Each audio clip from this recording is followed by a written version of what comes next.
ஓராண்டு காலமாக என்னை பீடித்திருந்த பிணி தொடர்ந்து தொத்திக் கொண்டே இருந்தது. ஆங்கில மருத்துவர்களை தவிர மற்ற எல்லா மருத்துவர்களும் பார்த்து விட்டார்கள். 7 மாதங்களாக அங்கங்கே ஒரு அறைக்குள்ளேயே நான் தவம் செய்து கொண்டிருந்தேன். முடிவாக மருத்துவர்கள் சொன்னார்கள், உங்களுக்கு ஒன்றுமில்லை, மனசுதான் என்று சொன்னார்கள். ஒரு 10 நாள் உடம்பு நல்லா இருக்கும், 11ஆவது நாள் வாந்தி எடுக்கும், வயிற்று வலிக்கும், ராத்திரில தூக்கம் கெடும். மே 19 என்ற போஸ் தேதியை வாங்கி இருந்தார். அதுக்குள்ள உடம்பு நலமாயிடும்னு சொல்லி அந்த தேதியை கொடுத்திருந்தேன்.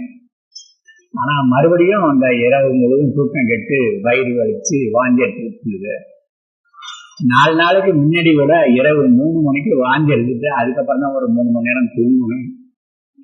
ஆனா 19ஆம் தேதி உங்களோட எல்லாம் இருக்கணும் மாட்டேனும்னு எனக்கு ஒரு சந்தேகம் இருக்குது. அது அவர்கள்ட்டையும் சொன்னேன். அவர்கள் நேர வந்து சொன்னார்கள், ஐயா நீங்க வதிங்கிறதுக்காக 1000 பேருக்கு குறையாமல் வரப்போறாங்க தமிழ்நாட்டில இருந்து, அவர்களை ஏமாற்றி விடக்கூடாது என்று சொன்னார்கள்.